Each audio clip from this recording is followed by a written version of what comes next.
অনুষ্ঠান?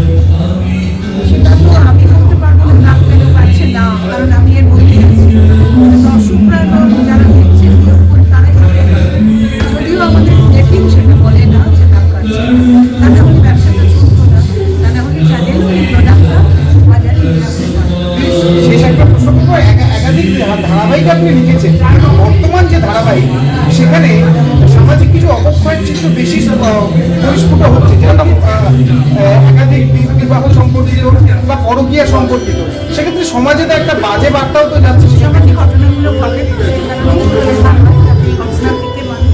তার পরিণতিটা বলতে চাই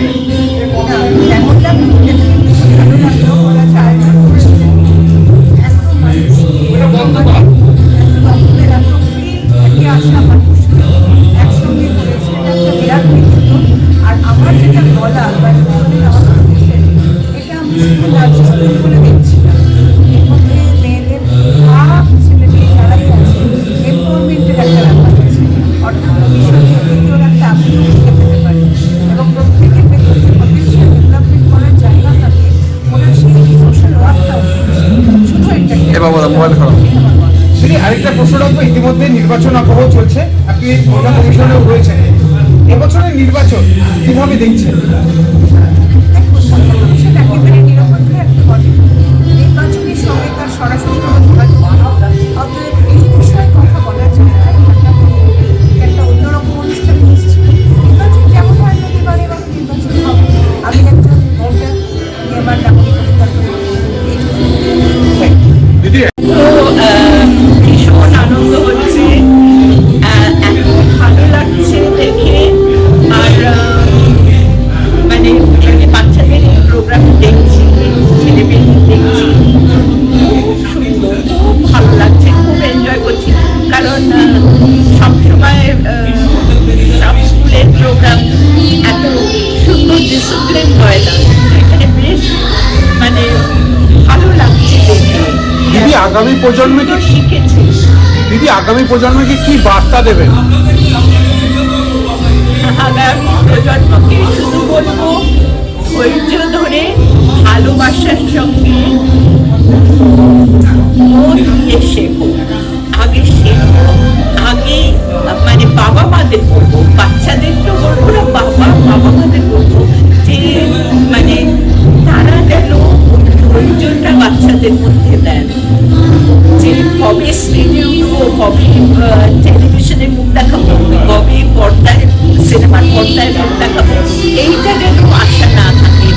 আগে ভালো করে মানে ভালোবেসে এবং ভালোবেসে শিখে এবং তার সঙ্গে যদি কি বলবো বাবা মাদেরও এটা থাকে যে হ্যাঁ তোমরা ভালো করে শেখো, মন দিয়ে শেখো, তাহলে আমার মনে হয় প্রত্যেকের খুব ভালো আর্টিস্ট হতে পারে। দিদি আরেকটা প্রশ্ন রাখবো, একেবারেই সংস্কৃত জগতের বাইরের প্রশ্ন, সামনেই বড় উৎসব অর্থাৎ ভোট উৎসব, সেক্ষেত্রে এবছরের ভোটকে কিভাবে দেখছেন? আমি এত ভালো একটা জিনিস দেখতে এসেছি না, এত এনজয় করছি, এখন আমি বহু কথা বলে।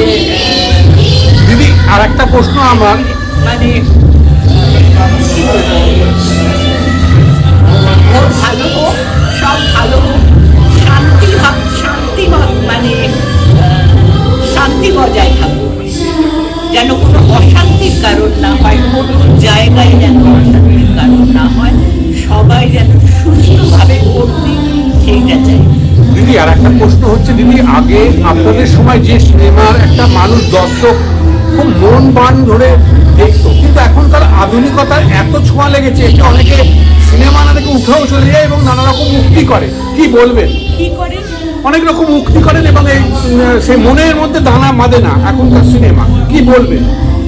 আমার মনে হয় মানে আমরা এই যে আজকে প্রোগ্রামটা দেখছি, তার মধ্যে বাচ্চারা ভুল করছে কি করছে সেটা না দেখে আমরা যদি ভালোটাকে দেখার চেষ্টা করি, সব জায়গায় ভালো আর খারাপ এই আছে, আমরা যদি ভালোটাকে বুঝতে শিখি, ভালোটাকে গ্রহণ করি এবং খারাপ যেটা সেটাকে বর্জন করি, তাহলে সব কিছু ভালো।